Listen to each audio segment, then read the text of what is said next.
Bismillahirrahmanirrahim. Assalamualaikum warahmatullahi wabarakatuh.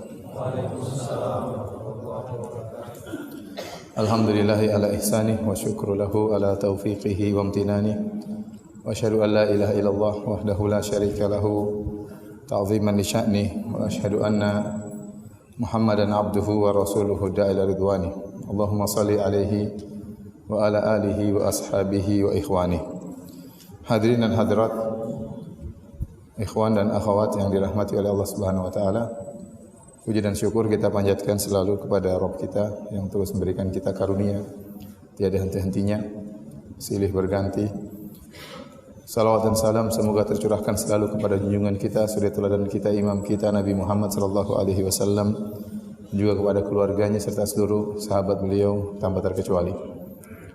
Pada kesempatan kali ini kita akan bahas tentang bahaya ujub, ya, dan bentuk-bentuk ujub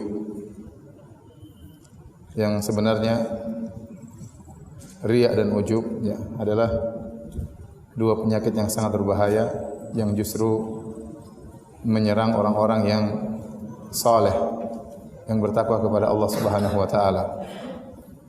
Oleh karenanya Nabi sallallahu alaihi wasallam pernah bersabda tentang riya, akhwafu ma akhafu alaikum asyirkul asghar. Yang paling aku khawatirkan menimpa kalian adalah syirik kecil. Fasa'aluhu, mereka bertanya apa itu syirik kecil? Faqala ar-riya, kata Nabi, yaitu riya, beramal soleh untuk dilihat, untuk dipuji, untuk disanjung oleh orang lain. Terlebih lagi di zaman sekarang banyak sekali sarana seorang untuk bisa tampil, untuk bisa mencitrakan dirinya, untuk bisa men-share amal soleh yang dia kerjakan. Kalau para salaf dahulu mereka bersusah payah untuk menyembunyikan amal soleh mereka, orang-orang sekarang sebagian mereka justru bersusah payah untuk mencitrakan dirinya, berusaha payah untuk men-share, menyiarkan amal solehnya. Apa yang dia lakukan, dia share. Dia berbakti kepada orang tuanya, dia ceritakan, ya. Dia bersedekah, dia ceritakan. Dia umrah dan haji, dia pamerkan. Dia sayang kepada istrinya, dia share. Waktu ngomel istrinya tidak dia share. Ini penyakit riya, ya. Penyakit yang sangat berbahaya. Kelihatannya sepele tapi benar-benar menghancurkan amal soleh seseorang. Maka seorang bertakwa kepada Allah Subhanahu wa taala, menjauhkan segala hal-hal yang bisa menjerumuskan dia dalam riya.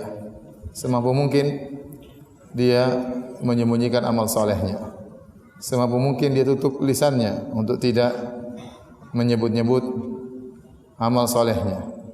Semampu mungkin dia tahan jarinya untuk tidak mengetik status-status yang mengisyaratkan tentang kebaikan dirinya. Yang lebih menyedihkan kita dapati sebagian orang, dia bahkan menukil pujian-pujian orang tentang dirinya. Apa maksudnya? Si fulan telah memujiku, si fulan telah memujiku. Kemudian dia nukil dalam Facebooknya atau dalam medsosnya, ya. Kalau ini bukan riya, apalagi yang namanya riya? Oleh karena seorang menjaga amalnya sebaik mungkin, hidup cuma sebentar, maksiat terus berjalan, dosa sudah pasti, amal soleh belum tentu diterima oleh Allah Subhanahu wa taala. Pembahasan tentang riya sudah sering dibahas oleh para asatidzah dalam kajian-kajian mereka. Pada kesempatan kali ini saya akan bahas penyakit berbahaya yang kedua, yaitu al-ujub. Yang sering riya bergandengan dengan ujub menimpa seorang yang saleh, ya. Jadi penyakit ini, kedua penyakit ini, riya dan ujub, tidak menimpa para pelaku maksiat. Para pelaku maksiat apa yang mau riakan? Mau riak dengan khamarnya, ya. Mau riak dengan, ya, zinanya, mau riak dengan ribanya, tentunya tidak, ya. Tapi justru penyakit ini menimpa orang-orang yang rajin ibadah, yang rajin bersedekah, yang rajin salat malam, yang suka berdakwah, yang suka membantu dakwah, panitia, dai, orang-orang inilah yang rawan terkena penyakit riya dan penyakit ujub. Namun sebagaimana saya katakan, kita akan fokus kepada penyakit ujub. Syekhul Islam Ibnu Taimiyah rahimahullahu taala dalam Majmu' Fatawa menyebutkan satu paragraf yang indah. Beliau berkata, "Wa katsiran ma yaqrinu an-nasu bainar riya' wal ujub." Betapa banyak orang menggandengkan antara riya dan ujub. Dikata seakan-akan dua penyakit yang selalu bersamaan. Biasanya orang kalau riya, dia juga ujub. Wa katsiran ma yaqrinu an-nas bainar riya' wal ujub. Betapa banyak orang-orang yang menggabungkan antara riya dan ujub. Fariya min babil isyrak bil khalqi wal ujbu min babil isyrak bin nafsi. Wa hadha halul mustakbir. Adapun riya, dua-duanya syirik ya, dua-duanya syirik kecil. Riya syirik kecil, ujub juga syirik kecil. Dan kita tahu namanya di antara kaidah dalam kaidah-kaidah akidah bahwasanya jika syirik kecil mencampuri suatu amalan, maka amalan tersebut gugur. Amalan tersebut gugur. Seperti riya dan juga ujub. Kata beliau rahimahullahu taala, adapun riya adalah termasuk mensyirikan Allah, mensyarikatkan Allah dengan makhluk. Ini bedanya antara syiriknya riya dengan syiriknya ujub. Perhatikan di sini. Syiriknya riya dari sisi seorang beribadah, dia menggandengkan Allah dengan manusia. Sebagaimana dia harap mendapatkan pahala dari Allah, dia juga berharap mendapatkan ganjaran dari manusia dengan pujian dan sanjungan. Dari sini dia telah melakukan kesyirikan karena dia mengharapkan kepada manusia sanjungan dan pujian sebagaimana dia mengharapkan ganjaran dari Allah, maka dia menggandengkan manusia dengan Allah Subhanahu wa taala. Makanya dalam suatu hadis qudsi Allah berfirman, "Ana aghna syuraka 'ani syirk. Man 'amila 'amalan asyraka fihi ma'iya ghairi taraktuhu wa syirkahu." Aku adalah zat yang paling tidak butuh dengan syarikat. Barang siapa yang beramal saleh, amal apapun, asyraka fihi ma'iya ghairi, dia mengambil sekutu bagiku, aku akan tinggalkan dia dan kesyirikannya. Dan itu yang dilakukan oleh orang yang riya. Dia salat, ada niatnya untuk mendapatkan pahala di akhirat. Dia bersedekah, ada dalam niatnya ingin mendapatkan ganjaran di akhirat. Namun demikian ternyata dalam niatnya juga ingin disanjung, ingin diakui, ingin dihormati. Maka dia ingin mendapatkan pamrih dari manusia tatkala dia melakukan ibadah tersebut. Poin inilah dia terjerumus dalam syirik. Paham? Paham atau tidak? Ya, menggandengkan manusia dengan Allah untuk mendapatkan pamrih dari Allah dan juga pamrih dari manusia. Pahala dari Allah dan juga ganjaran dari manusia berupa pujian dan pengakuan. Adapun kesyirikan yang berkaitan dengan ujub, kata Syekhul Islam Ibnu Taimiyah, wal ujbu min babil isyraki bin nafs wa hadha halul mustakbir. Adapun ujub adalah mensekutukan Allah dengan dirinya. Kalau riya mensekutukan Allah dengan orang lain, dia harapkan pujian dari orang lain.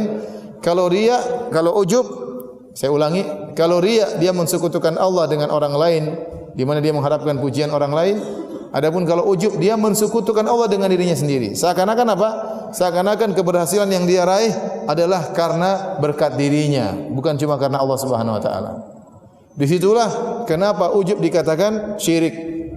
Karena seorang merasa ujub, dia merasa hebat, dia merasa bangga, seakan-akan karena kemampuannya lah dia berhasil. Padahal keberhasilan murni dari Allah Subhanahu wa taala. Itulah kenapa dikatakan orang yang ujub, orang juga yang syirik, dan ini juga menggugurkan amal saleh. Maka kata Syekh Islam Ibnu Taimiyah, "Fal murai la yuhaqqiqu qawlahu iyyaka na'bud wal mu'jab la yuhaqqiqu qawlahu wa iyyaka nasta'in." Seorang yang riya, dia tidak mengamalkan firman Allah, iyyaka na'bud, hanya kepada Engkaulah aku beribadah. Hanya kepada Engkaulah ya Allah kami beribadah. Kami tidak beribadah kepada manusia, kami tidak berharap sanjungan manusia. Kami hanya berharap sanjungan dan pujian-Mu ya Allah. Kami hanya berharap ya ganjaran dari-Mu ya Allah. Orang yang benar-benar merenungkan dan mengamalkan iyyaka na'bud, dia akan selamat dari riya. Kemudian orang yang ujub tidak mengamalkan firman Allah wa iyyaka nasta'in. Hanya kepada Engkaulah ya Allah kami mohon pertolongan. Artinya apa? Segala keberhasilan yang kami lakukan dalam ibadah, dalam dunia, dalam segala hal, maka itu murni dari pertolongan-Mu ya Allah. Maka seorang yang mewujudkan firman Allah, wa iyyaka nasta'in, hanya kepada Engkau kami pertolongan, dia akan selamat dari penyakit ujub. Faman haqqaqa iyyaka na'bud, barang siapa yang mewujudkan iyyaka na'bud, kharaja 'anir riya, maka dia akan keluar dari riya. Wa man haqqaqa qawlahu wa iyyaka nasta'in, dan barang siapa yang mewujudkan firman Allah, wa iyyaka nasta'in, dan hanya kepada Allah, kepada Engkau lah kami mohon pertolongan, kharaja 'anil i'jab, maka dia akan selamat dari penyakit ujub. Wa fil hadis, dan dalam hadis al-ma'ruf yang ma'ruf, Rasulullah SAW bersabda, "Thalathun muhlikat", 3 perkara yang membinasakan, syuhun muta'un wa hawan muttaba'un wa ijabul mar'i bi nafsihi. 3 perkara yang membinasakan kata Nabi sallallahu alaihi wasallam, yaitu pelit yang diikuti, pelit yang ditaati, rasa pelit yang ditaati, yang kedua hawa nafsu yang diikuti, dan yang ketiga adalah seorang ujub dengan dirinya. Para hadirin yang dirahmati Allah Subhanahu wa taala, inilah penyakit yang berbahaya, penyakit ujub, ya. Merasa dirinya sukses karena andil dia, ya. Dan ini penyakit terkadang menimpa sebagian orang. Tatkala dia dalam segala hal dia ujub. Dalam dunianya misalnya Firaun, Qarun ujub dengan dirinya, dia mengatakan innama utituhu ala ilmin indi. Saya ini berhasil karena saya punya ilmu. Dan ini banyak orang tatkala dia berhasil dalam usahanya, dia mengatakan karena saya pintar, karena saya banyak pengalaman, karena saya cerdas, karena saya belajar, karena saya sekolah. Dia lupa bahwasanya semua itu karena Allah Subhanahu wa taala. Kalau kecerdasan pasti mendatangkan kekayaan, berarti seharusnya orang semakin cerdas semakin kaya. Namun kenyataannya tidak. Kekayaan tidak berbanding lurus dengan kecerdasan. Betapa banyak orang cerdas sampai kepalanya botak tidak kaya-kaya. Yang tidak sekolah terkadang naik haji tiap tahun, umrah tiap tahun. Yang kepalanya botak ngumpulin duit untuk umrah enggak bisa-bisa. Ini kenyataan. Sampai ada seorang saya pernah berkata, kami berempat sekolah bareng, yang 3 di antara kami lulus, yang 1 tidak lulus. Sekarang kami bertiga bekerja di orang yang tidak lulus tersebut. Itu kenyataan. Jadi tidak benar bahwasanya kekayaan itu pasti mendatangkan kecerdasan pasti mendatangkan kekayaan. Tidak benar bahwasanya kecerdasan berbanding lurus dengan kekayaan. Semakin cerdas semakin kaya. Benar, kecerdasan sebab kekayaan, namun itu bukan penentu. Yang menentukan Allah Subhanahu wa taala. Demikian juga bukan berarti pengalaman yang banyak pasti mendatangkan kekayaan. Sebenarnya orang mengatakan karena saya banyak pengalaman akhirnya saya pun berhasil. Enggak. Banyak orang pengalamannya luar biasa, banyak pengalamannya enggak kaya-kaya. Kenapa pengalaman jadi anak buah terus? Di perusahaan ini punya pengalaman jadi anak buah. Perusahaan lain punya pengalaman jadi anak buah. Perusahaan lain juga jadi anak buah terus. Terus kapan mau kaya kalau begitu? Jadi para hadirin hadirat Allah Subhanahu wa taala, terkadang terungkap ucapan-ucapan seperti ini dalam perkara dunia. Dia lupa bahwasanya segala keberhasilan karena Allah Subhanahu wa taala. Ini penyakit ujub. Demikian juga penyakit ujub dalam hal masalah agama. Seorang ujub, dia lupa diri. Dia berdakwah, berhasil, dia mengatakan kalau bukan karena saya, orang-orang tidak akan datang ramai. Kalau bukan karena saya, dakwah akan terhenti. Kalau bukan karena saya, ya akhi, tidak ada ente pun Allah akan jalankan dakwah Allah Subhanahu wa taala. Kalau ente enggak ada, masih banyak orang lebih hebat daripada ente yang akan Allah siapkan untuk membela dakwah Allah Subhanahu wa taala. Jangan ente merasa punya jasa terhadap Allah Subhanahu wa taala. Orang seperti ini merasa punya jasa terhadap Allah, ini orang yang ujub. Kalau bukan karena saya, kalau ya. Engkau enggak ada juga enggak ada masalah. Orang seperti kamu banyak ya. Yang lebih hebat dari kamu juga apa? Banyak. Ngapain ente merasa bahwasanya semuanya tergantung ente? Ini hati-hati ya. Ujub dalam ibadah. Demikian juga ujub dalam perkara dunia.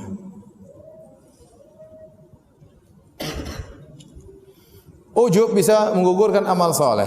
Kata seorang penyair, wal ujubu fahdharhu wal ujuba fahdharhu innal ujuba mujtarifun a'mala sahibihi fi saylihil arimi. Jauhilah penyakit ujub. Sungguhnya penyakit ujub akan menggeret amalan pelakunya ke dalam aliran yang deras arusnya. yaitu amal dia akan gugur gara-gara dia ujub.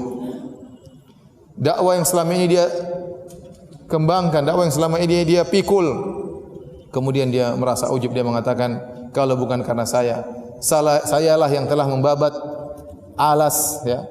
Saya yang pertama kali, sayalah. Akhirnya pahalanya gugur.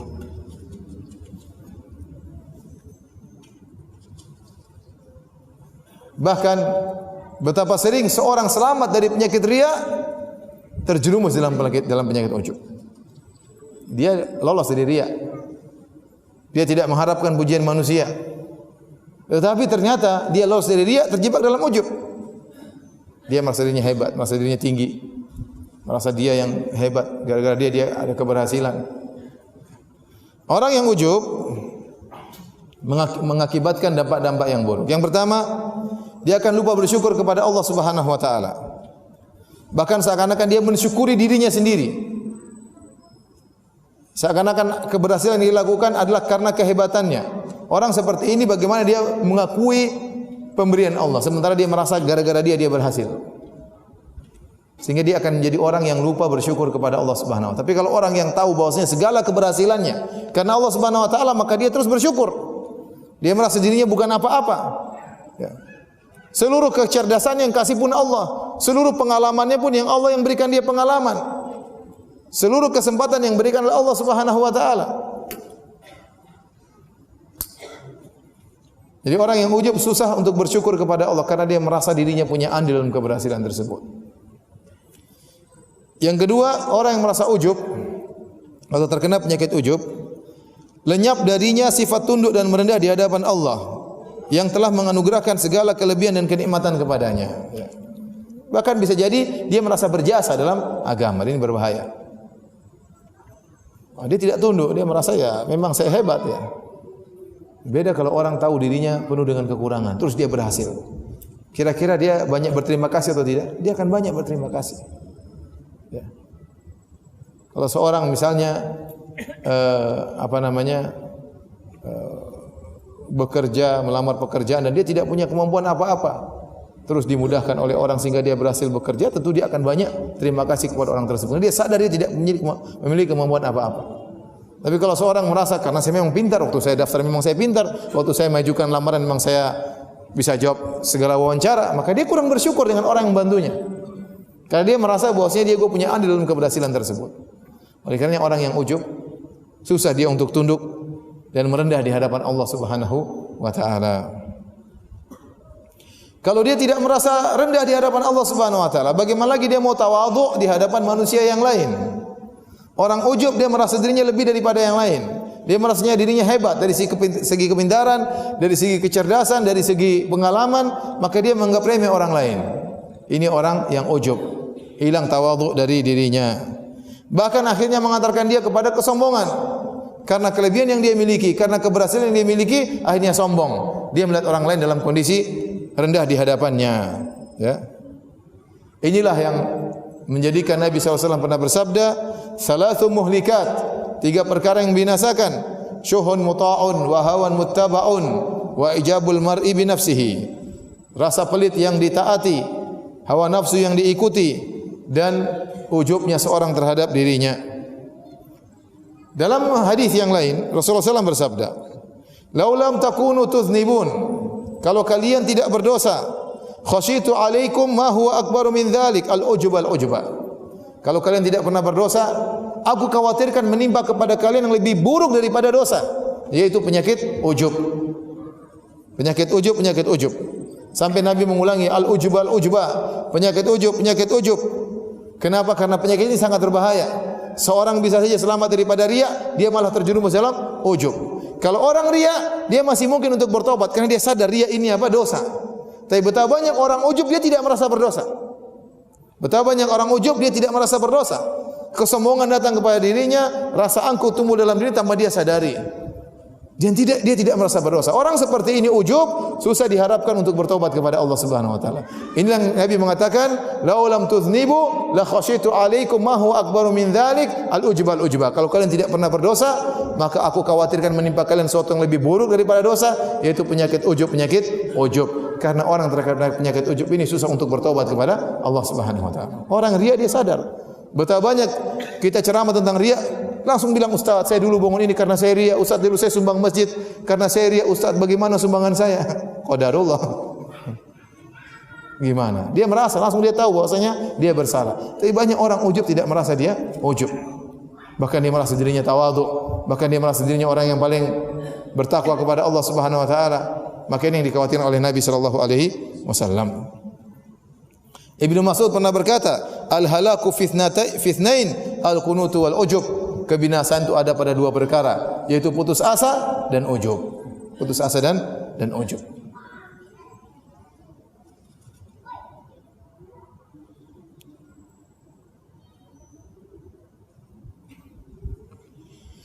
Qila li Aisyah, dikatakan kepada Aisyah radhiyallahu taala anha, "Mata yakunu rajulu musian?" Kapan seorang dikatakan sebagai orang yang buruk? Maka Aisyah berkata, "Idza dhanna annahu muhsin." Kalau dia merasa dirinya orang baik. Dia merasa dirinya orang baik. Situ ada sedikit bau-bau ujub, hati-hati. Ada seorang melihat Bishr al-Hafi dalam keadaan lama dan indah ibadahnya. Dia kagum dengan ibadahnya Bishr al-Hafi dan indahnya ibadahnya. Maka Bishr al-Hafi menegurnya. Dia berkata, "La yaghurrannaka ma ra'ait minni." Jangan kau terpedaya dengan apa yang kau lihat dariku tentang ibadahku. Fa inna iblisa ta'abbada alafa sinin, summa sara ila ma sara ilaihi. Sungguhnya iblis sebelum kufur kepada Allah dia telah beribadah kepada Allah ribuan tahun. Kemudian terjadi pada dirinya apa yang telah terjadi. Iblis dulu hebat, rajin ibadah, bahkan disejajarkan dengan golongan malaikat.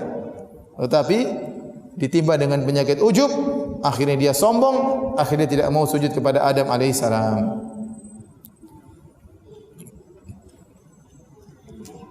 Hadirin dan hadirat yang mati Allah Subhanahu wa taala. Ini bisa jadi kata Ibnu Qayyim rahimahullah taala, seorang masuk surga karena dosa, dan bisa jadi seorang masuk neraka karena ketaatan. Kok bisa demikian? Seorang masuk surga karena dosa. Setelah dia berdosa, dia selalu ingat-ingat dosa tersebut. Dia selalu istighfar kepada Allah Subhanahu wa taala. Dia selalu kembali kepada Allah Subhanahu wa taala. Dia selalu takut dengan neraka jahanam. Dia takut dengan azab Allah Subhanahu wa taala. Rasa takut yang timbul dari dirinya, istighfar yang selalu mengalir di lisannya, ini mengantarkan dia kepada surga Allah Subhanahu wa taala. Dan bisa jadi seorang masuk neraka jahanam gara-gara ketaatan. Bagaimana bisa? Yaitu dia ujub dengan ketaatannya.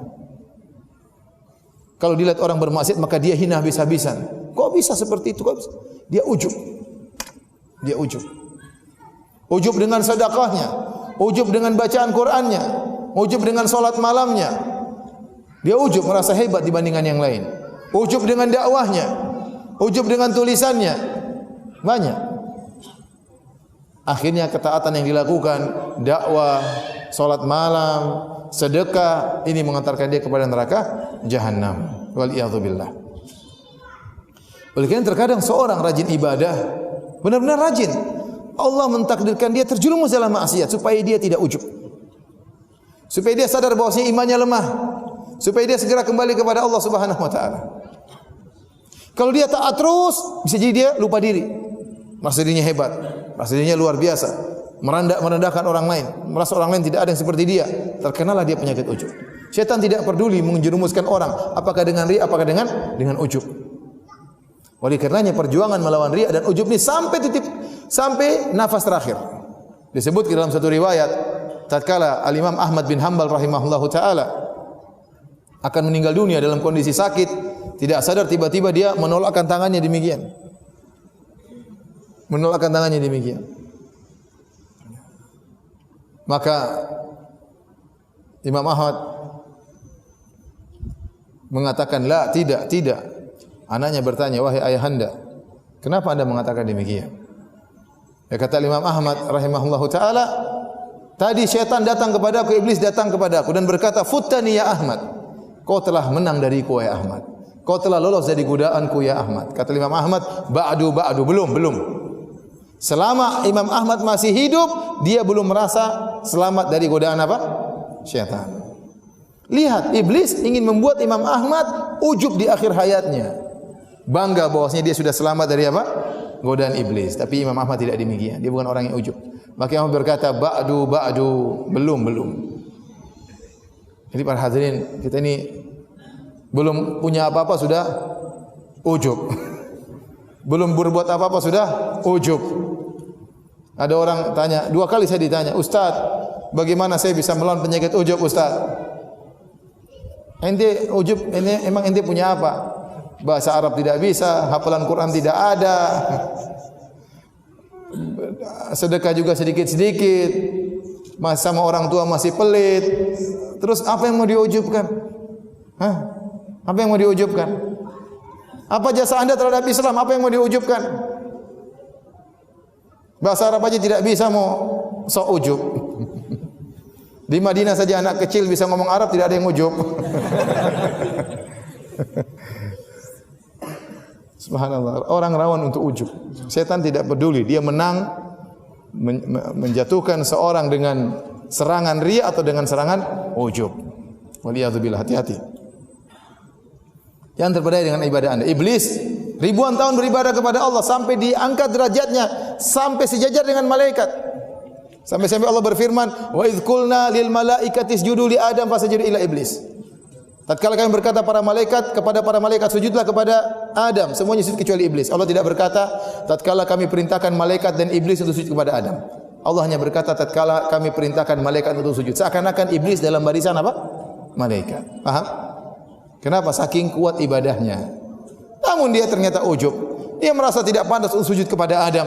Dia merasa lebih tinggi daripada Adam alaihissalam. Maka dia pun dimasukkan dalam neraka jahanam setelah ribuan tahun beribadah kepada Allah Subhanahu wa taala. Maka jangan terpedaya, hati-hati. Hati-hati ikhwan.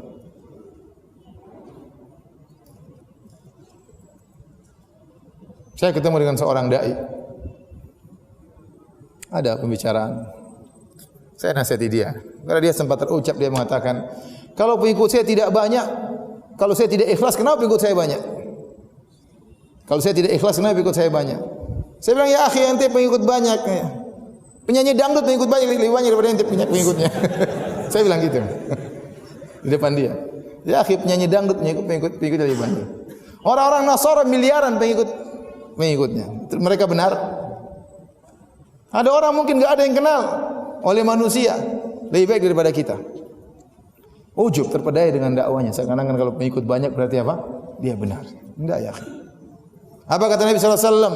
Nabi melihat di padang mahsyar kelak, wan nabiyyu ma'ahu rahtu wa rajulani. Ada seorang nabi pengikutnya cuma 7 orang, 8 orang, 9 orang. Ada nabi pengikutnya ma'ahu rahtu, wan nabiyyu ma'ahu rajulani. Ada pengikutnya cuma 2. Ada nabi pengikutnya cuma 1. Wan nabiyyu wa laysa ma'ahu ahad. Ada seorang nabi tidak ada pengikutnya sama sekali. Nabi Nuh alaihissalam berdakwah 950 tahun. Wa ma amana ma'ahu illa qalil. Tidak beriman kepadanya kecuali cuma sedikit. Tidak ikhlas itu kan? Hah? Enggak ada kaitannya. Ente punya pengikut banyak kemudian ente berarti ikhlas. Ente ujub itu bahaya. Magrur, terpedaya.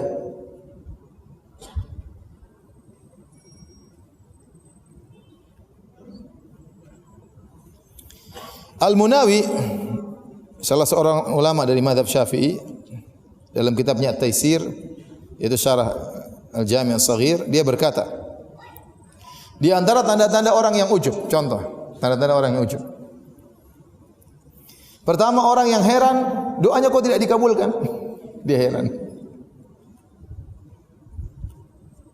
Kok bisa doa saya tidak dikabulkan? Dia merasa seakan-akan doanya luar biasa, ketakwaan dan kesolehannya mengharuskan doanya dikabulkan. Dia merasa demikian. Dia merasa bahwasanya ketakwaan dan kesolehannya harus mewajibkan Allah untuk mengabulkan doanya. Ya akhi, Yakub alaihissalam dipisahkan oleh Allah dari Nabi Yusuf. Puluhan tahun dia berdoa. Kapan baru dikembalikan oleh Allah? Setelah puluhan tahun. Dia jauh lebih soleh daripada anda. Anda cuma manusia biasa. Dia seorang Nabi. Ini kalau orang mengatakan, kok bisa doa saya tidak dikabulkan? Ini ujub berarti, ujub dengan amal solehnya. Seakan-akan amal soleh yang dilakukan sudah hebat, yang mengharuskan Allah untuk mengabulkan doanya.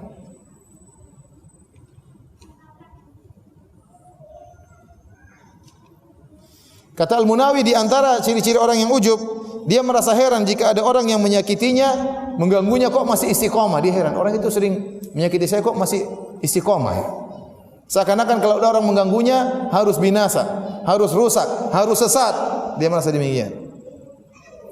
Kata Al-Munawi juga, kalau ada orang mengganggunya, terkadang terkena musibah, ada orang menyakiti dia, ada orang menjelek-jelekan dia, ternyata orang tersebut terkena musibah, kata dia, itu karomah saya. Lihat dia ganggu saya, dia terkena musibah. Ini ujub. Lihat nanti bagaimana matinya karena ganggu saya. Banyak orang ganggu Nabi, banyak orang menyakiti Nabi, banyak orang membunuh Nabi malah masuk Islam. Ya atau tidak? Bukankah dalam perang Uhud Nabi terluka, gigi Nabi patah, wajah Nabi berdarah, mereka ingin bunuh Nabi. Ternyata mereka kemudian masuk Islam, bahkan mati syahid. Banyak. Terus ada orang mengganggu ente, ente bilang dia pasti celaka nanti. Ya. Terus ente siapa? Emang ente wali pasti. Ente Nabi saja diganggu, tidak menjadikan orang yang mengganggu mati.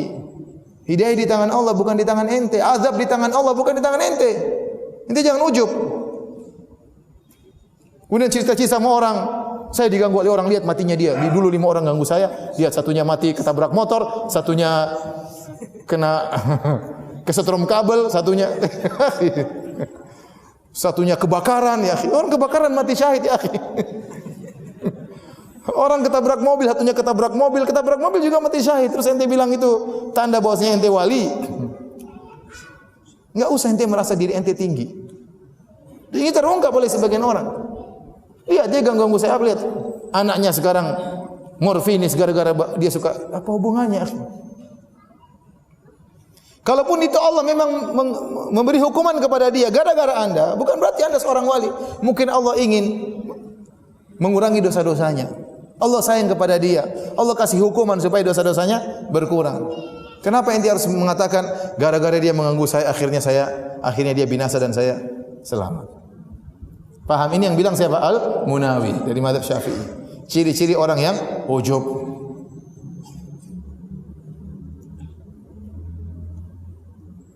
Taib. Pembahasan kita berikutnya, mengapa harus ujub? Kenapa Anda sih ujub? Kenapa ente ujub?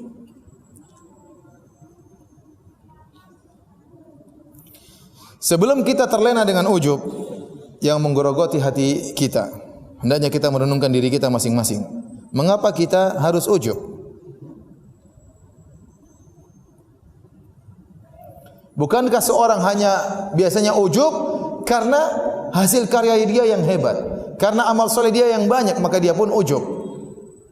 Kalau Anda merasa punya amal soleh yang banyak sehingga menjadikan Anda ujub, maka renungkanlah hal-hal berikut ini. Nah, kalau ada orang enggak punya amal soleh, itu siapa yang mau diujubkan? Biasanya orang ujub kalau punya banyak amal soleh. Biasanya orang ujub kalau dia punya karya yang besar. Biasanya orang ujub kalau dia merasa punya jasa terhadap Islam. Biasanya orang-orang ini baru ujub, orang-orang seperti ini. Kalau Anda merasa punya jasa terhadap Islam, kalau Anda merasa bahwasanya amal Anda hebat, maka renungkanlah hal berikut. Yang pertama, sudahkah Anda yakin bahwasanya amal yang Anda lakukan selama ini diterima oleh Allah Subhanahu wa taala? Mana dalilnya amal Anda diterima? Belum tentu amal soleh yang Anda lakukan diterima. Bakti Anda kepada orang tua belum tentu diterima. Salat ibadah Anda belum tentu diterima. Anda yakin ikhlas selama ini? Belum tentu. Lihat ada orang disebutkan dia biasanya salat di saf pertama. Ternyata suatu hari dia terlambat, dia datang ke salat saf ke belakang, maka dia pun merasa malu. Kali ini dia salat di saf belakang. Tatkala dia merasa malu, terlambat datang salat di saf belakang, baru dia sadar bahwasanya selama ini berarti saya riya. Berarti saya di saf pertama itu ingin dipuji oleh manusia, makanya waktu saya terlambat, saya malu kepada manusia. Harusnya kalau dia ikhlas, dia malu kepada siapa? Allah Subhanahu wa taala, bukan malu kepada manusia. Saat itu dia sadar bahwasanya dia selama ini apa? Riya.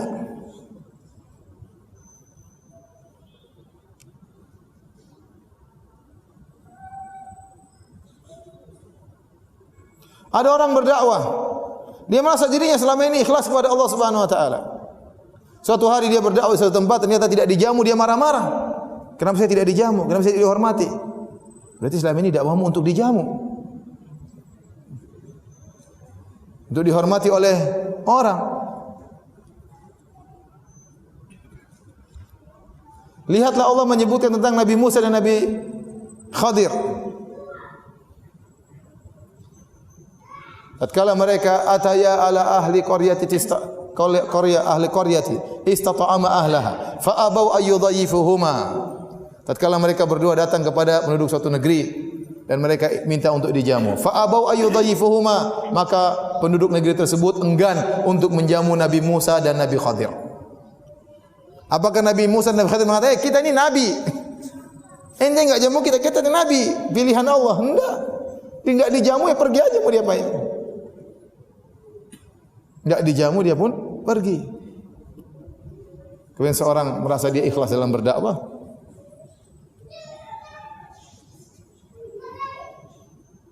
oleh karenanya seorang bagaimana mau ujub sementara dia tidak tahu apakah ibadahnya diterima atau tidak selama ini. Perkara yang kedua menjadikan seorang untuk tidak ujub. Kalaupun ibadahnya diterima, yang mau dia banggakan di hadapan manusia, di hadapan Allah Subhanahu wa taala. Kalaupun ibadah selama ini mungkin ikhlas, tapi bukankah banyak hal-hal yang bisa membatalkan ibadahnya? Yang bisa membatalkan, menggugurkan amal solehnya? Oleh karena Ibnu Qayyim pernah berkata, laisa sya'nu fil amal, innama sya'nu fi hifdzil amal mimma yufsidu wa yuhbituhu.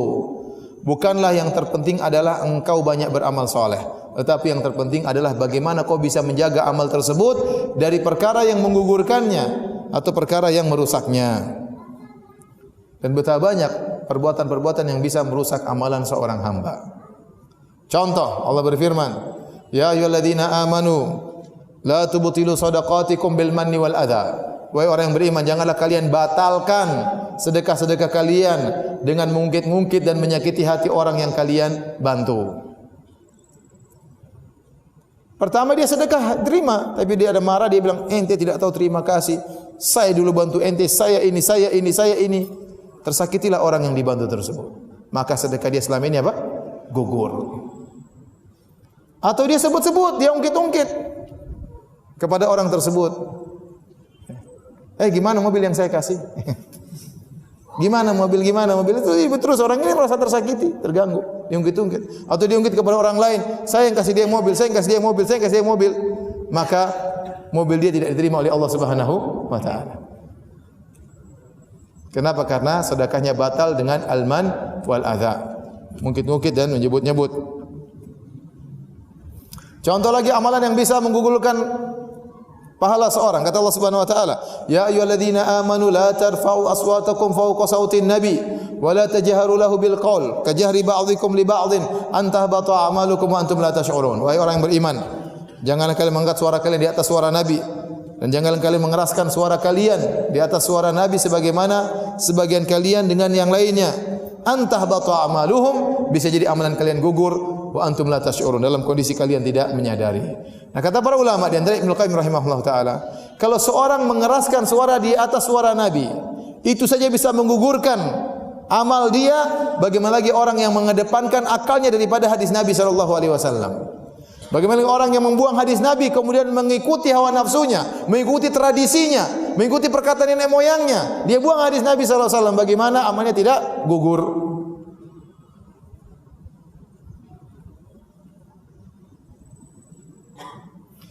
Demikian juga kata Nabi sallallahu alaihi wasallam, man taraka salatal asr faqad habita amaluhu. Barang siapa meninggalkan salat asar maka telah gugur amalnya.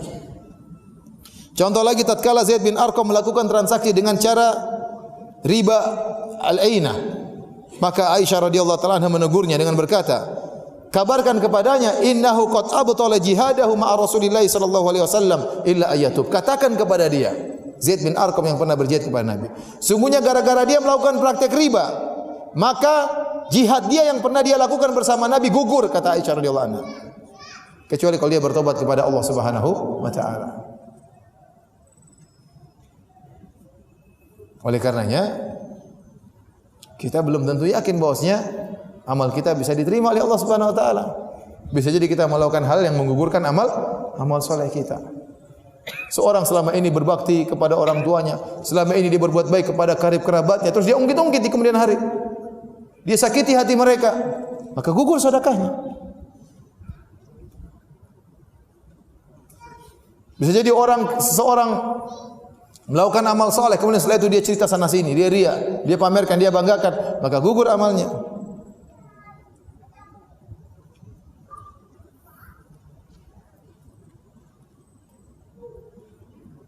Kemudian bagaimana kita bisa ujub? Sementara yang menjadi penilaian di sisi Allah adalah tentang hati dan keimanan seorang. Zahir dinilai oleh Allah, tapi yang paling penting adalah batin seseorang, iman seorang. Ya. Anda kenapa ujub di hadapan orang lain? Apakah Anda tahu hati Anda lebih bersih daripada dia? Anda kan tidak tahu. Seorang merasa tinggi. Ya akhi, dari mana ente tahu hati ente lebih bersih daripada dia? Dia tidak tahu. Dan dari mana ente tahu amalan ente lebih banyak daripada dia? Bisa dia punya amal yang soleh ente tidak tahu. Mungkin Anda rajin ngaji, tapi dia mungkin jarang ngaji, tapi dia berbakti kepada orang tuanya. Tapi ternyata dia rajin baca Quran, ternyata dia rajin salat malam. Dia tidak ngomong sama ente. Ente hanya melihat sekilas. Ente penampilan lebih islami, lebih nyunah, dia kurang nyunah. Terus ente merasa lebih tinggi daripada dia? Merasa lebih ujub daripada dia? Ya akhi, belum tentu. Anda hanya bisa menilai yang zahir. Yang tahu hakikat batin hanya Allah Subhanahu wa taala. Terus kenapa Anda harus ujub merasa hebat dia dibandingkan dengan orang lain?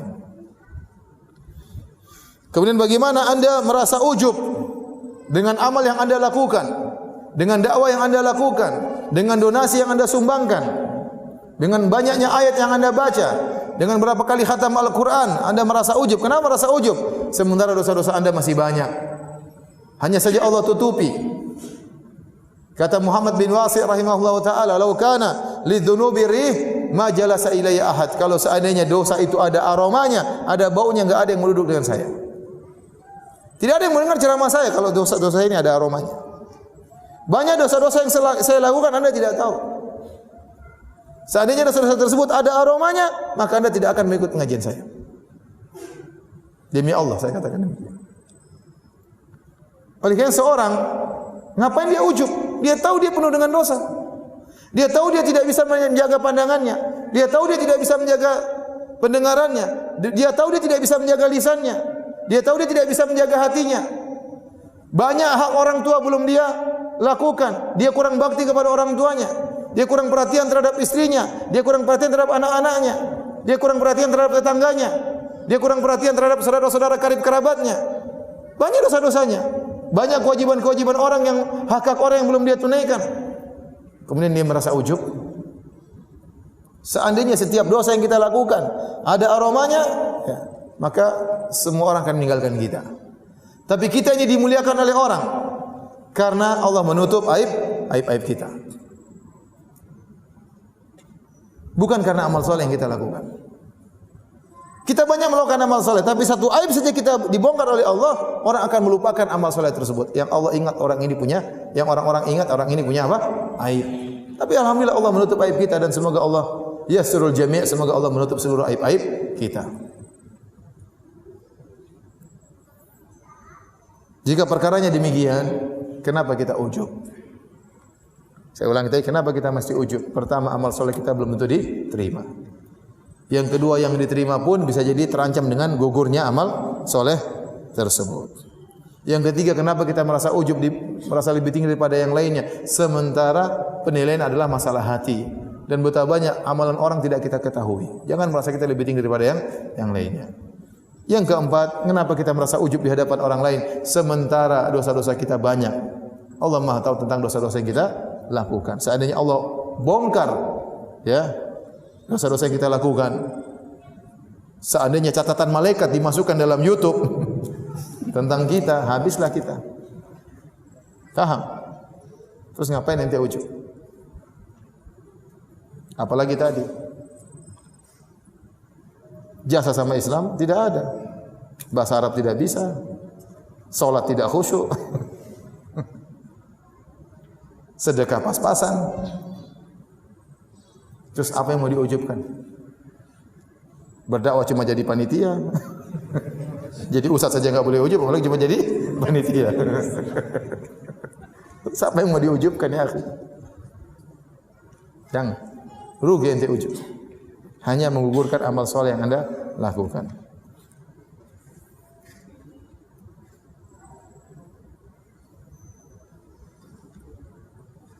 Para hadirin dan hadirat yang rahmati Allah Subhanahu wa taala.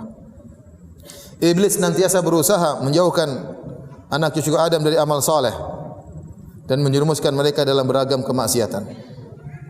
Dengan tujuan agar anak-anak Adam bisa menemaninya di neraka jahanam. Enggak enak tinggal sendiri di neraka. Harus bawa teman. Betapa banyak orang melakukan maksiat, dia tidak ingin sendiri, dia ingin punya teman. Agar yang tercela bukan dia sendiri. Betapa banyak pezina ingin yang lain juga berzina sebagaimana dirinya. Betapa banyak minum khamar ingin orang lain juga minum khamar seperti dirinya, agar dia tidak dicela sendirian. Iblis pun demikian. Dia tidak ingin sendirian di neraka jahanam. Dia ingin kita menemaninya. Antum semua ini target iblis. Ustaz enggak? Ustaz juga target iblis. Mungkin target utama lagi mah. Semua orang target iblis. Tidak ada yang lepas lolos dari target iblis. Nanti semua target. Iblis sudah mengirimkan pasukannya untuk menggoda antum. Seluruhnya tanpa terkecuali. Ya. Tapi kalau antum ikhlas, antum tidak riya, antum tidak ujub, antum bisa selamat dari godaan iblis. La'aghwiyannahum ajma'in illa ibadaka minhumul mukhlasin. Aku akan sesatkan mereka seluruhnya ya Allah, kata iblis, kecuali hamba-hambamu yang ikhlas, yang selamat dari riya dan selamat dari ujub. Kalau iblis berusaha menjerumuskan orang dalam maksiat, iblis berusaha menjauhkan dia dari amal soleh. Ternyata orang ini tidak bermaksiat, malah rajin beramal soleh. Iblis serang dengan cara yang lain. Ini rajin amal soleh, tidak apa-apa. Rajin ibadah, tidak apa-apa. Rajin dakwah, rajin sedekah, rajin jadi panitia, rajin tulis status di Facebook, rajin nge-share. Iya, iblis ingin serang dia dari penyakit ujub dan apa? Dan riya. Yang penting amal dia gugur. Mau dia beramal, mau dia donasi 1 miliar, 2 miliar, kalau dia riya, selesai. Enggak ada nilainya. Enggak ada nilainya. Ya akhi, bagaimana ente mau riya ya akhi? Baru sedekah cuma 2 juta sudah riya. Saya ketemu dengan orang jalan dengan saya, sedekah sampai berapa? 8 miliar, disebut namanya dia marah. Bukan 2 juta ya akhi, bukan. Berapa miliar? 8 miliar. Disebut namanya dia marah, bukan marah main-main. Mukanya merah, marah. Kenapa sebut nama saya? Terus ente baru infak 200 ribu. Terus mau ujub. Apa yang mau ente ujubkan? Paling 200 ribu buat belikan ustadz bensin sehabis. Jadi enggak usah ujub. Tapi kalau anda tidak ujub, 200 ribu tadi bisa bernilai 2 miliar kalau Allah kehendaki. Kalau anda ikhlas kepada Allah Subhanahu wa taala. Sebagian perkataan Ibnu Mubarak, rubba amalin shaghir tukabbiruhu niyyah. Betapa banyak amal yang sedikit tetapi menjadi besar di sisi Allah gara-gara niat yang ikhlas.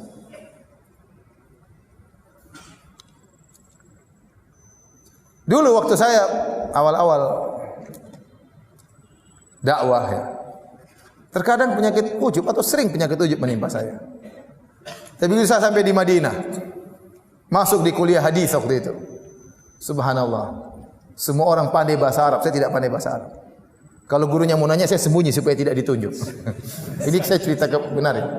Sampai akhirnya saya minta turun, saya tidak mampu kuliah di kuliah hadis. Saya minta rekomendasi dari seorang profesor, bukan untuk naik tapi supaya diturunkan ke kelas persiapan bahasa. Karena saya merasa tidak mampu. Saya belajar setahun penuh. Setelah itu saya masuk lagi kuliah hadis kedua kalinya. Saya ketemu dengan orang-orang rata-rata hafal Quran. Bukan cuma Quran yang mereka hafal, bahkan syair-syair Arab mereka hafal. Bahkan mereka bisa membuat senandung syair langsung, mereka bisa. Luar biasa. Baru saya tahu ternyata diri saya sangat apa? Kecil. Orang itu ujub kenapa? Karena kurang melihat yang lainnya. Merasa dirinya paling hebat, katak dalam tempurung, jagoan kampung ya.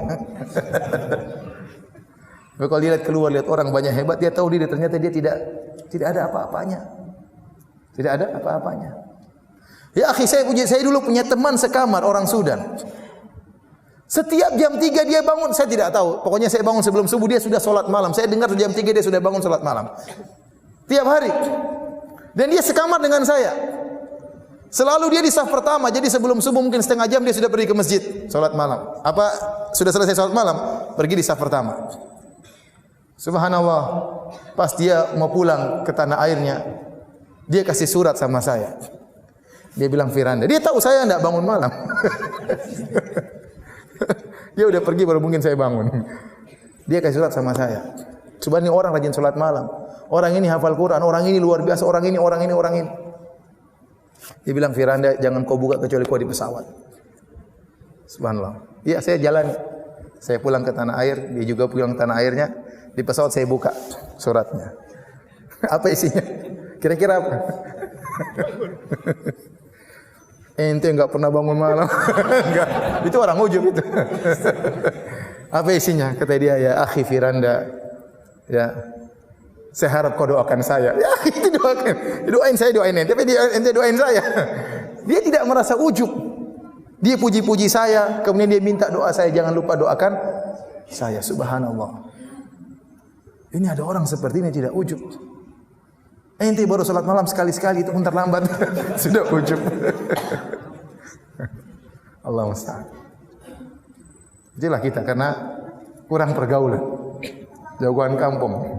Antum sangka semua orang buruk, cuma ente yang soleh. Masih banyak orang-orang hebat. Masih banyak orang tidak terkenal dia punya jasa sama Islam luar biasa. Tidak mesti orang yang terkenal itu yang terhebat. Uwais Al-Qarani tidak ada yang kenal dia.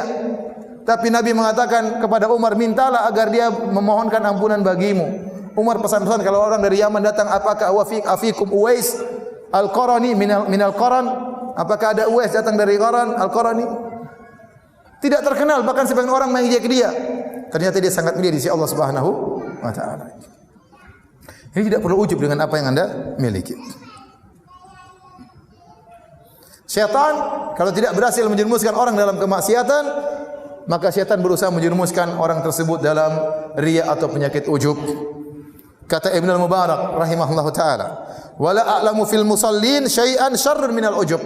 Aku tidak tahu keburukan yang paling buruk yang terdapat pada orang-orang yang saleh seperti keburukan ujub.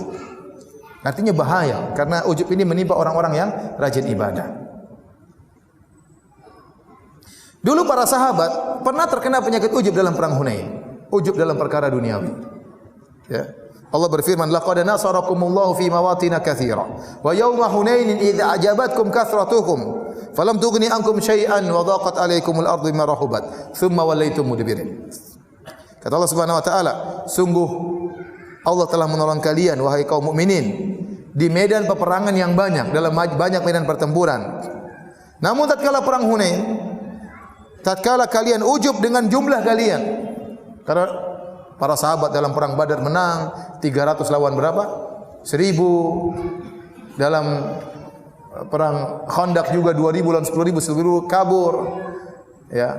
Kemudian dalam perang dalam Fatu Makkah para sahabat datang hanya menaklukkan kota Mekah. Kali ini dalam perang Hunain jumlah mereka banyak 12.000 orang. Nah, kalau biasanya mereka sedikit saja menang, apalagi jumlahnya apa? Banyak. Tatkala itu mereka tertimpa ujub. Dalam sebagian riwayat ada seorang berkata tatkala perang Hunain, "Lan nuglabal yauma min qillah." Kita tidak akan kalah karena kita banyak sekarang ini. Fasyaqqa dzalika 'ala Nabi sallallahu alaihi wasallam. Maka perkataan orang ini menjadi berat bagi Nabi sallallahu alaihi wasallam. Ini orang kenapa mengatakan demikian? Berarti dia tidak bersandar kepada Allah, bersandar kepada jumlah. Berarti dia merasa keberhasilan bukan karena Allah, tapi keberhasilan karena diri mereka sendiri. Inilah ujub. Merasa keberhasilan, merasa kesuksesan adalah dirinya sendiri. Kalau bukan karena saya, kalau bukan karena ide saya, ya yang kasih ente ide juga Allah Subhanahu wa taala. Yang kasih ente nyawa juga siapa? Allah Subhanahu wa taala. Yang kasih ente kecerdasan Allah Subhanahu wa taala. Terus ente merasa kalau bukan karena saya, semuanya karena Allah Subhanahu wa taala. Nah, para sahabat, sebagian sahabat merasa bahwasanya kita jumlah banyak enggak bakalan kalah, wong kita jumlah sedikit saja selalu menang, apalagi kalau jumlah yang banyak, maka tatkala itulah mereka kalah. Kata Ibnu Qayyim rahimahullah taala, Dengan hikmah Allah, Allah menjadikan kaum muslimin merasakan pahitnya kekalahan. Padahal jumlah pasukan lebih banyak, persiapan lebih kuat. Hal ini agar Allah menundukkan diri mereka yang sombong. Ya. Lihatlah bagaimana Nabi SAW tatkala Fatu Makkah. Rasulullah SAW datang ingin menaklukkan Fatu Makkah, kota Makkah. Rasulullah dengan penuh tawadhu. Rasulullah SAW naik ontanya atau naik di atas kudanya sampai Rasulullah SAW merendahkan tubuhnya sampai dagunya hampir mengenai pelana kudanya atau pelana ontanya. Beliau tawadhu. Tidak kemudian dengan bangganya, ayo ini saya, ini Muhammad, saya tidak. Beliau dengan penuh tawadhu menaklukkan kota Mekah. Setelah mereka hilang rasa ujub mereka dan mereka tahu bahwasanya kemenangan bukan dari jumlah yang banyak, baru Allah menangkan mereka dalam perang Hunain. Tapi di awal peperangan mereka kalah. Di awal peperangan mereka kalah.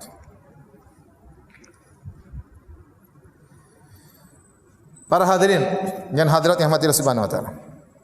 Di antara hal-hal yang bisa membantu kita untuk menolak ujub agar kita tidak ujub. Yang pertama, gampangnya sih tahu diri, itu aja. Tahu apa? Tahu diri. Jangan sok. Jangan sok pintar, jangan sok berhasil, jangan sok berjasa, jangan sok yang paling punya andil, enggak usah lah. Tapi di antara hal yang pertama yang membantu kita melawan ujub, berjihad melawan ujub, yaitu menyadari bahwasanya kemampuan kita beramal soleh semata-mata adalah dari karunia Allah Subhanahu wa taala. Kita bisa beramal soleh karena karunia Allah Subhanahu wa taala. Allah berfirman, "Walaula fadlullahi 'alaikum wa rahmatuhu ma zaka minkum min ahadin abada, walakinnallaha yuzakki man yasha." Kalau bukan karena karunia Allah dan kasih sayang Allah, maka tidak seorang pun dari kalian yang suci, yang soleh. Tetapi Allah menjadikan soleh, menjadikan suci siapa yang Allah kehendaki. Anda bisa ikut pengajian, Anda bisa salat, Anda bisa mengikuti sunnah. Ya, semuanya karena Allah Subhanahu wa taala. Betapa banyak orang yang kecerdasannya seperti Anda. Betapa banyak orang yang ekonominya seperti Anda. Ya, tapi mereka tidak mendapatkan hidayah. Ya. Kalau hidayah berkaitan dengan orang yang cerdas, kecerdasan harusnya orang semakin pintar semakin dapat hidayah. Tapi nyatanya tidak. Lihatlah orang-orang Jepang, pintar-pintar, masih kecil sudah bisa bikin robot. Indonesia masih kecil sudah bisa main robot. Tapi mereka tidak dapat hidayah. Yang mereka sembah apa? Matahari. Saya punya kawan pernah kerja di Jepang. Terus dia diundang sama kawannya, dikasih daging babi. Kata teman saya, ini babi atau bukan? Bukan. Yang benar. Iya babi-babi. Sudah makan aja kata orang Jepang tersebut. Makan aja lah, kenapa? Tuhan bukan di sana, dia enggak tahu, makan aja. Kasihan. Lihat orang India. Pintarnya ahli IT, pintarnya kayak apa? Yang mereka sembah sapi. Kasihan.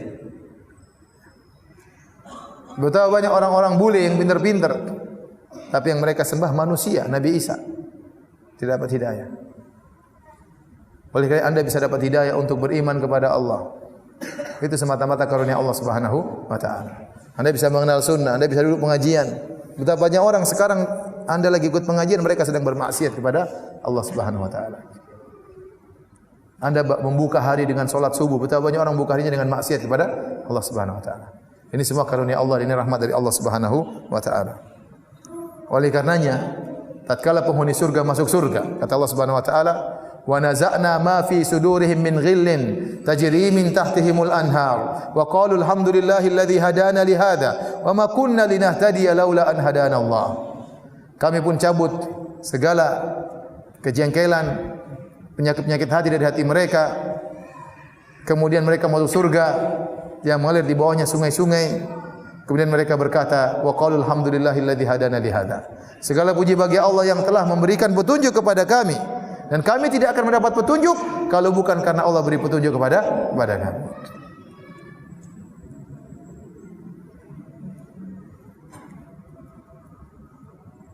Nabi SAW waktu perang Khandaq, Nabi SAW mengangkat pasir untuk menggali Khandaq sampai tubuhnya penuh dengan tanah.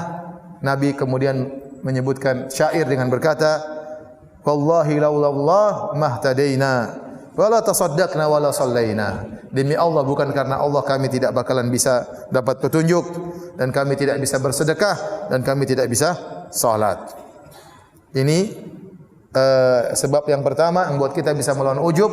Kita yakin bahwasanya kemudahan ibadah yang kita lakukan semuanya murni karunia dari siapa? Allah Subhanahu wa taala. Terkadang tidak ada sebab yang membuat kita bisa dapat hidayah, tapi Allah kasih hidayah. Saya ceritakan ya, sederhana ya. Saya dulu di keluarga tidak ada yang sholat. Keluarga saya enggak ada yang sholat. 5 waktu enggak ada. Saya pun tidak ada pikiran mau jadi ustaz. Enggak ada.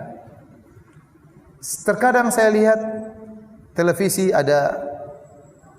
lihat orang tawaf di Ka'bah, ada sholat di Masjid Haram. Saya pun tidak berdoa, ya Allah mudahkan saya haji, karena saya tahu saya tidak mungkin haji, enggak ada duit. Tetapi alhamdulillah, dan saya yakin itu murni karunia dari Allah Subhanahu wa taala. Tentu ada sebab-sebab, tapi sebab-sebabnya kecil dibandingkan dengan hasil yang Allah berikan sehingga saya dengan karunia-Nya bisa berhaji, bisa tinggal di Madinah, bisa beribadah dengan penuh kekurangan yang saya miliki. Tapi saya yakin itu benar-benar karunia dari Allah Subhanahu wa taala. Dan sebaliknya betapa banyak orang sebab hidayah di depan matanya begitu banyak namun tidak dapat hidayah. Ya akhi, ada orang tinggal di Madinah, sudah tinggal di Madinah, di kota Madinah, banyak ulama, dia tidak mau ikut pengajian. Ada seperti itu orang Arab. Yang orang sini mungkin nangis ingin tinggal di Madinah. Dia nangis ingin pergi ke puncak. Hidayah di tangan Allah. Di tangan Allah Subhanahu wa taala. Orang-orang munafik apalagi kurang sebab hidayah. Salat ke masjid, dengar ceramah Nabi, lihat akhlak Nabi, lihat mukjizat Nabi, tidak dapat hidayah. Makanya kalau antum dapat hidayah, hati antum tergerak pada kebaikan, yakinlah semua itu dari siapa? Karunia dari mana? Allah Subhanahu wa taala semata.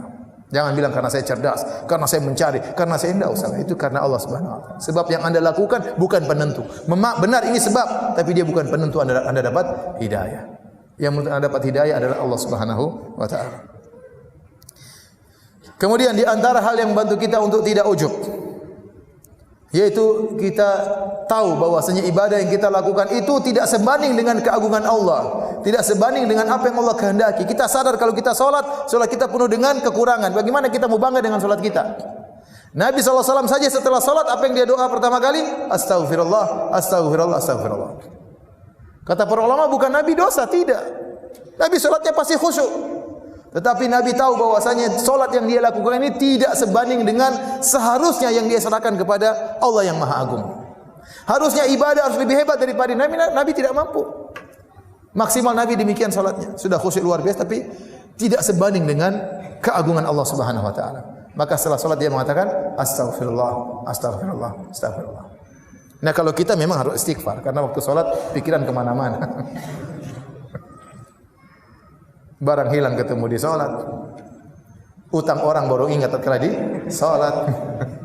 Kunci ketinggalan ingat di salat. Subhanallah. Jadwal hari ini ingat pas tatkala salat subuh, tatkala salat isya, evaluasi hari ini. Repot. Makanya kalau kita habis salat apa? Astagfirullah. Karena memang kita salatnya enggak beres.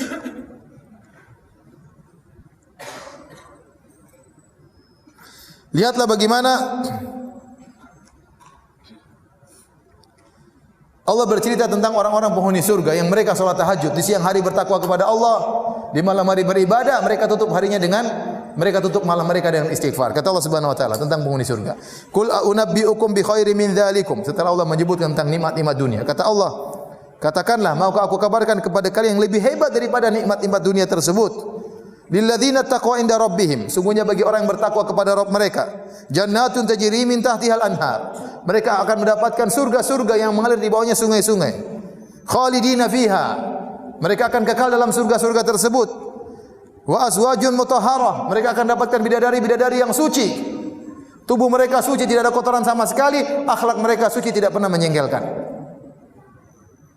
Wa ridwanun minallah, dan mereka akan mendapatkan keridhaan dari Allah Subhanahu wa taala. Wallahu basirun bil ibad. Allah Maha melihat apa yang dilakukan hamba-hambanya. Allah bercerita tentang nikmatan yang Allah berikan kepada orang bertakwa penghuni surga. Siapa penghuni surga tersebut? Siapa orang bertakwa tersebut? Kata Allah, perhatikan. Alladzina yaquluna rabbana innana amanna faghfir lana dzunubana. Orang-orang yang berkata, ya Rabb kami, sungguhnya kami beriman. Faghfir lana dzunubana, ampunilah dosa-dosa kami. Orang-orang yang mengaku mereka punya dosa. Tidak ujub, tidak bangga. Tapi mereka mengaku mereka punya dosa. Wa qina adzabannar, yang takut kepada neraka jahanam, jauhkanlah kami dari neraka jahanam. Siapa mereka? As-sabirina was-sadiqina wal-qanitina wal-munfiqina wal-mustaghfirina bil ashar. Mereka adalah orang-orang yang sabar, orang-orang yang imannya kuat, mereka taat kepada Allah, mereka infak kepada Allah Subhanahu wa taala, dan mereka salat malam di akhir salat malam, wal-mustaghfirina bil ashar, mereka beristighfar kepada Allah. Justru mereka tutup salat malam mereka dengan istighfar, bukan ujub. Wah, saya salat malam hari ini, yang lain pada tidur. Enggak. Mereka tutup salat malam mereka dengan apa? Istighfar. Mereka tahu apa yang mereka lakukan ini belum pantas sebenarnya untuk diserahkan kepada Allah Subhanahu wa taala. Mereka tidak ujub. Siang hari mereka beribadah, malam hari mereka beribadah, namun tetap mereka beristighfar kepada Allah Subhanahu wa taala.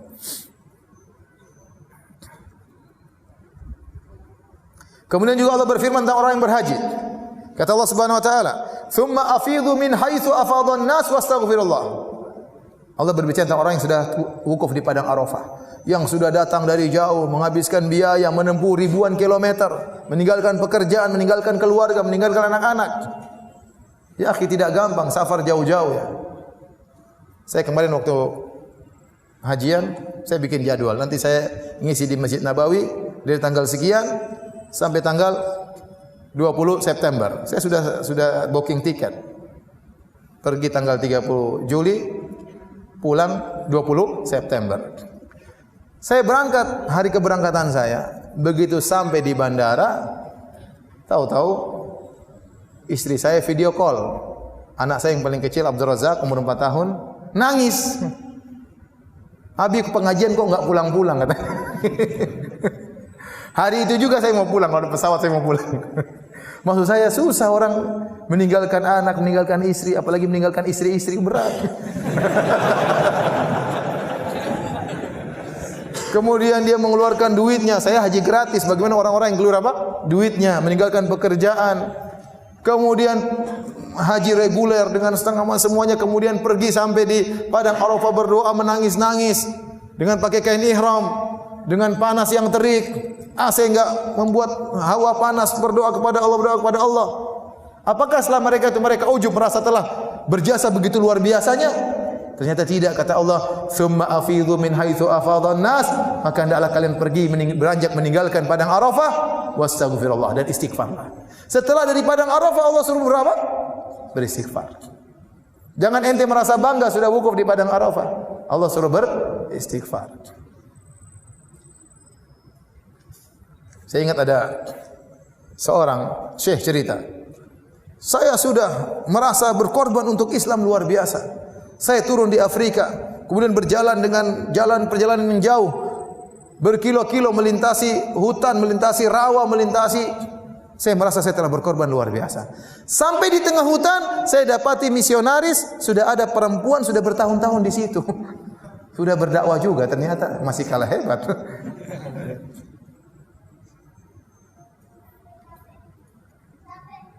Ada kawan, dia mengislamkan banyak orang. Sering bilang saya, "Ustaz, dakwah dong di sana." Di pedalaman, aduh saya bilang, iman saya belum sampai seperti ente. Gimana cara harus naik gunung berkilo-kilo? Aduh lah, ente aja lah, saya di sini aja. Tidak semua orang punya iman sampai dakwah seperti itu. Kemudian dakwahi orang-orang masuk Islam, mendakwahi orang-orang yang pelaku zina, dia datang, dia panggil untuk didakwahi. Sampai dia cerita suatu hari dia mendakwahi para pezina. Dia cerita, dia dakwah, lagi sedang berdakwah, terus ada perempuan di antara PSK minta izin, izin Ustaz, kenapa? Ada langganan Ustaz. Berat kalau saya mungkin ngamuk, langganan lagi pengajian. Jadi kita ini apa yang sudah kita korbankan? Tidak ada apa-apanya dibandingkan orang-orang hebat. Orang-orang tulus, ikhlas, berdakwah di pedalaman, enggak ada yang kenal, enggak ada yang mungkin yang menghargai mereka. Kita di kota santai. Pengajian ramai di mana-mana, orang menghargai, di servis dan macam-macamnya. Senti mau ujub apa yang mau diujubkan.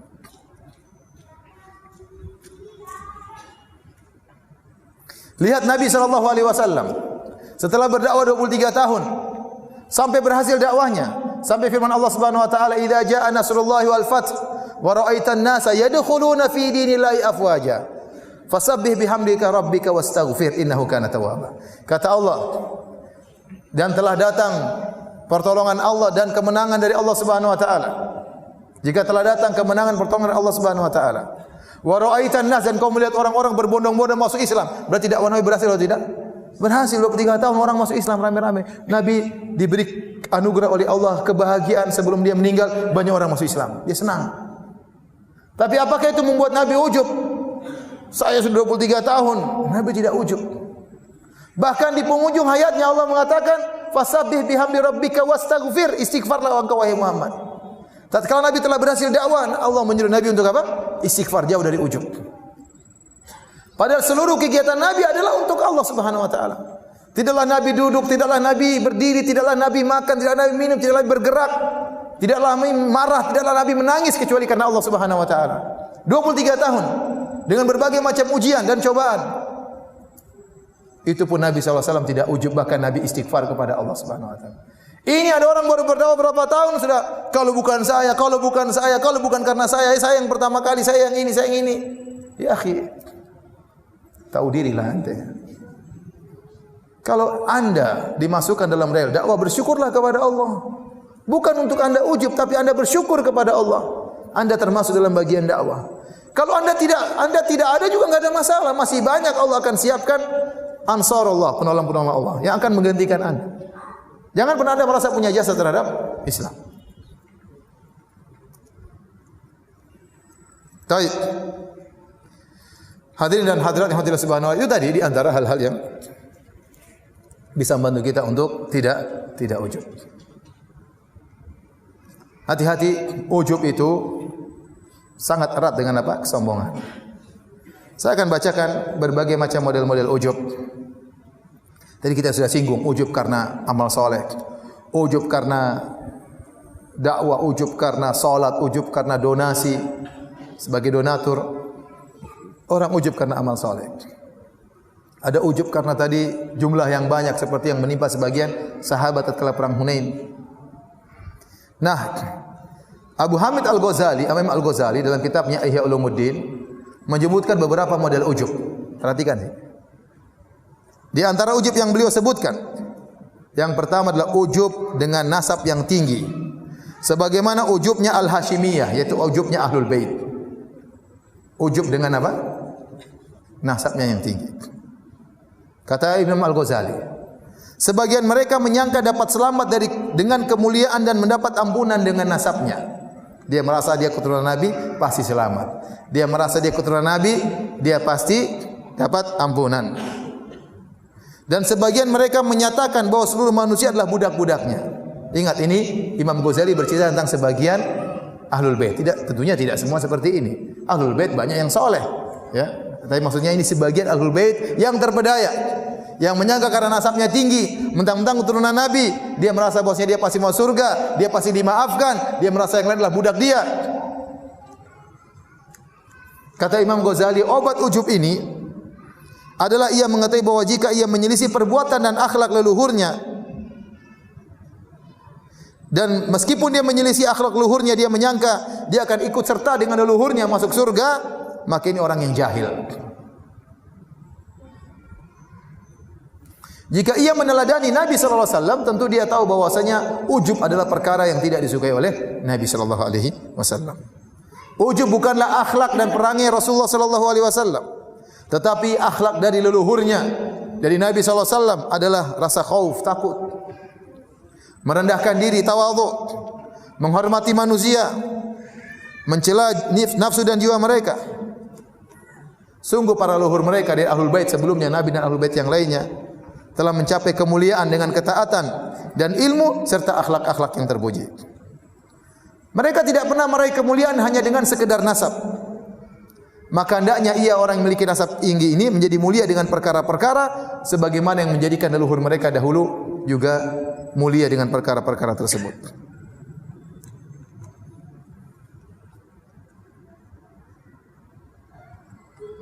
Panjang beliau bercerita tentang ujub ini karena mungkin beliau mendapati sebagian orang ujub yang seperti itu di zaman beliau rahimahullahu taala.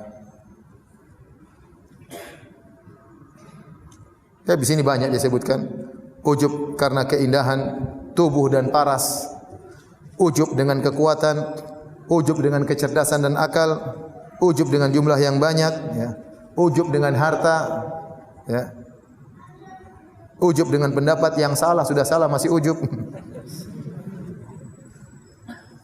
Dan banyak beliau sebutkan ini semua di Ihya Ulumuddin jilid 3 halaman 376 seterusnya. Hadirin hadirat Allah Subhanahu wa taala. Oleh seorang ya, bertakwa kepada Allah Subhanahu wa taala, menjauhi sebab-sebab yang bisa mengantarkan kepada ujub dan melakukan halal yang bisa menjauhkan dia daripada ujub, ya. Seorang harus tahu diri, bahwa dirinya penuh dengan kurangan, dirinya penuh dengan dosa, maka tidak perlu dia ujub, tidak pantas dia untuk ujub. Kalau Anda baca orang-orang salihin, bagaimana sejarah mereka, bagaimana ketakwaan mereka, bagaimana takutnya mereka kepada Allah Subhanahu wa taala, bagaimana dunia terasa hina di hadapan mereka, mereka tidak ujub. Apalagi bagaimana kita mau ujub sedangkan kita jauh sekali iman kita dari mereka. Wallahu taala alam bisawab. Demikian yang bisa saya sampaikan. Ada pertanyaan? Wis banyak.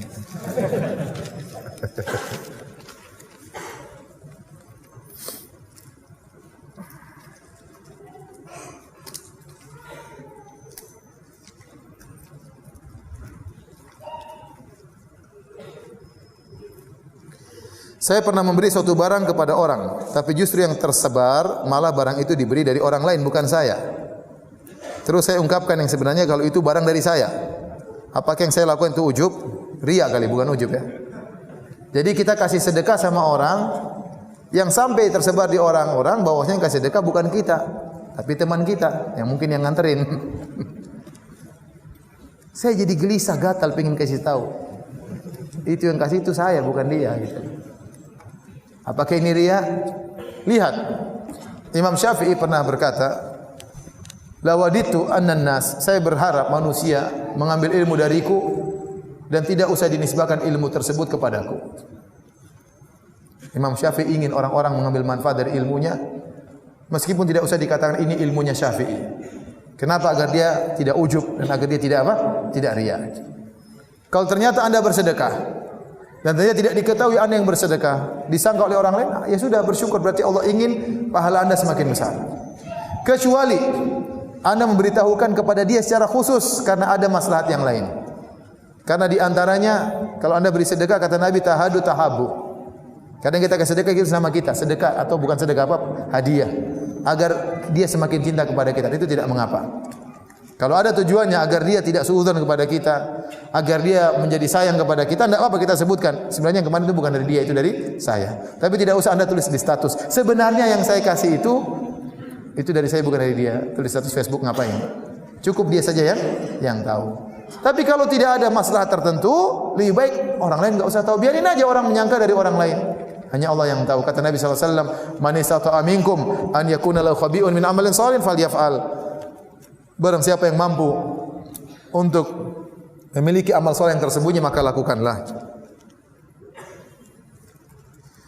Ustaz, apakah amal yang pernah dilakukan karena ujub dan riya membuat pahala kita gugur dan setelah itu kita bertobat, apakah amal baik yang gugur itu bisa kembali?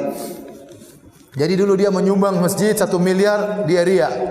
Terus ikut pengajian, dulu saya riya, gimana 1 miliar saya? Saya bertobat kepada Allah, apakah sekarang amal saya diterima? Ini ada khilaf di kalangan para ulama. Ibnu Al-Qayyim rahimahullah taala mengatakan tidak ada yang kembali karena asalnya amalnya tidak diterima. Apa yang mau kembali? Paham? Amal yang dilakukan itu riya, dan riya itu tidak bukan merupakan amal soleh. Bagaimana mau dikembalikan? Sebenarnya Allah mengatakan kembali. Kenapa? Karena Allah berfirman, "Wa ma mana'ahum an tuqbala minhum nafaqatuhum illa annahum kafaru billah." dan tidaklah terhalangi dari mereka diterimanya sedekah mereka kecuali karena mereka kafir kepada Allah. Orang-orang kafir zaman dahulu mereka juga menyembelih, mereka juga bersedekah, mereka juga menyambung silaturahmi, mereka juga menjamu tamu. Namun mereka kafir, mereka musyrikin. Tapi kalau mereka masuk Islam, seluruh amalan tersebut akan kembali kepada mereka. Nah, mereka waktu melakukan amal soleh, kufurnya kufur akbar, tidak diterima. Tapi waktu mereka masuk Islam, ini amal diterima. Maka apalagi amal yang hanya sekedar riya. Ini pendapat ulama yang lain. Tapi kalau Ibnu Qayyim, kalau ulama lain mengatakan tadi, kalau seorang riya dan bertobat, amal diterima lagi. Tapi kalau Ibnu Qayyim enggak. Ente pilih mana? Pendapat Ibnu Qayyim atau ulama yang lain? Ulama yang lain. Mau enaknya.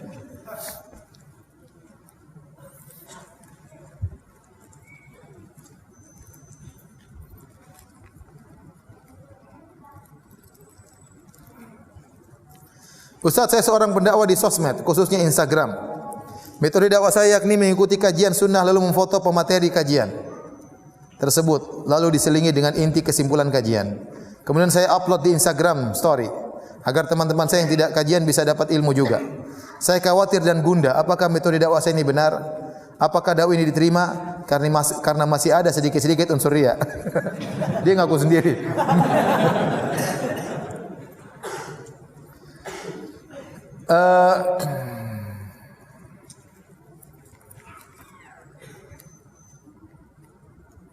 Seorang berusaha untuk ikhlas ya. Kalau dia merasa dirinya riya itu berarti sinyal hatinya masih baik, masih ditegur kamu tuh riya, maka lawan ya.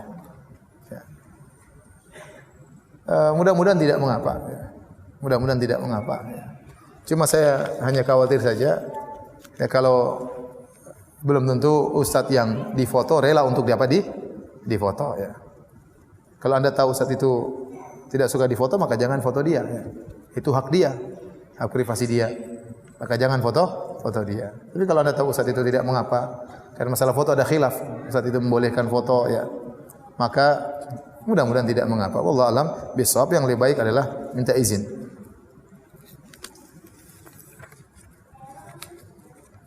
Ustaz, bagaimana dengan menggunakan gelar haji dan haja yang marak di Indonesia? Apakah kita termasuk riya atau ujub? Kita tidak perlu masang gelar kita haji, ya. Tidak perlu kita masang gelar kita haja, ya. Tapi kalau orang panggil enggak apa-apa. Ya. Yang penting niat kita bukan untuk apa? Untuk riya. Jangan kalau orang tidak panggil haji kemudian kita marah-marah. Ya. Kepada yang terhormat Firanda Andirja, lupa pasang Kiai Haji. Ini tidak hormat sama saya. Saya sudah haji berulang-ulang. Ha Firanda. Kenapa dia tidak sebut huruf hanya di situ? Tidak menghargai saya. Kalau itu riya seperti itu. Itu riya. Tapi kalau orang panggil enggak ada masalah. Ya, hakikat dia sudah haji, ya, enggak ada masalah. Ya. Sama seperti ustaz sama. Orang panggil saya ustaz, ya. Dia panggil ustaz juga enggak apa-apa. Padahal zaman dulu enggak ada Ustaz Abu Bakar, Ustaz Muhammad sallallahu alaihi wasallam, enggak ada. Ustaz Umar ya. Enggak ada. Tapi itu tradisi masyarakat untuk penghormatan. Orang panggil ustaz juga enggak ada masalah. Yang penting niatnya bukan untuk riya.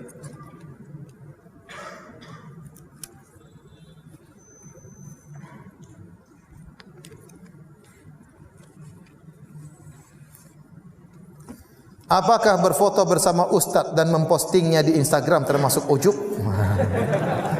Termasuk riya? Tujuannya agar menunjukkan guru untuk diambil ilmunya kepada teman-teman yang belum mengaji. Ini tergantung niatnya. Tergantung apa? Niatnya. Ada orang di biografinya dia tulis, saya ini murid Syekh Fulan, Syekh Fulan, Syekh Fulan, Syekh Fulan, Syekh Fulan, Syekh Fulan, Syekh Fulan, Syekh Fulan, Syekh Fulan. Ternyata numpang tenar. Ini riya seperti ini. Syekh Fulan muridnya Syekh Fulan, muridnya Syekh Fulan, murid terdekat Syekh Fulan, murid terbaik Syekh Fulan. Ternyata riya niatnya. Buat apa tulis seperti itu? Bikin-bikin malu Syekh aja. Kalau ternyata ente bahlul, kasihan Syekhnya. Murid terbaik Fulan ternyata bahlul, repot. Tapi kalau niatnya sekedar, sebaiknya enggak usah, Nah, Anda juga demikian. Ada orang riya dengan, oh saya dekat dengan Ustaz Fulan, saya dekat dengan Ustaz Fulan. Terus kalau ente sudah dekat, terus ente soleh gitu maksudnya. Saya temannya Ustaz Fulan. Ente temannya benar ya, teman di Facebook ya, teman di Facebook.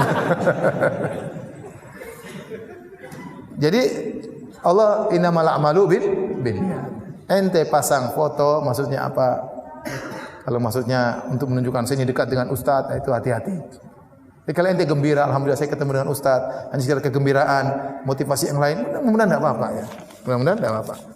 Kita ini saya sering sampaikan, kita ini punya hati yang insya Allah masih bisa sinyalnya masih nyala. Kalau kita riya pasti hati kita kasih tahu, ente sedang riya.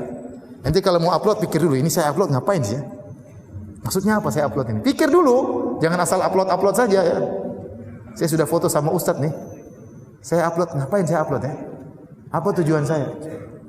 Supaya dapat akhwat atau gimana? Renungkan. Kalau ente niatnya ikhlas untuk motivasi orang, upload. Kalau ternyata niatnya di balik itu ada udang di balik batu supaya diakui, dikatakan dengan dekat dengan ustaz, supaya inilah, lebih baik tidak usah.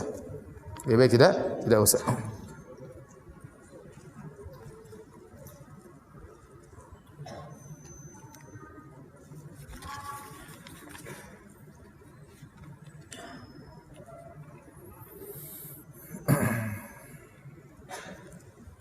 Apakah orang yang infak untuk masjid dengan menyebut namanya termasuk kategori riya? Soalnya lingkungan masjid saya sering disebut fulan berinfak sekian.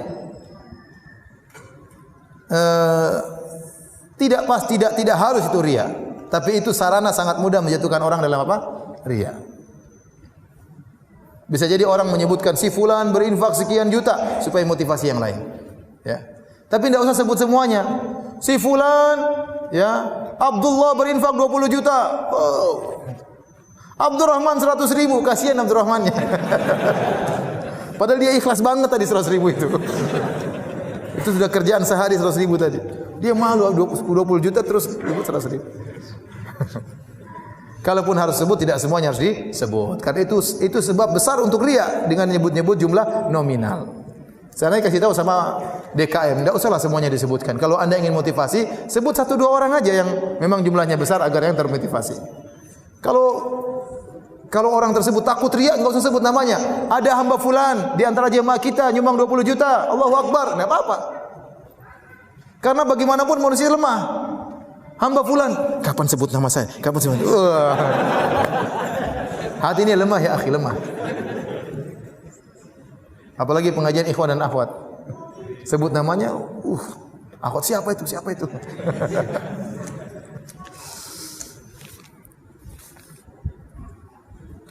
Sudah malam ya. Sampai sini kajian kita ya.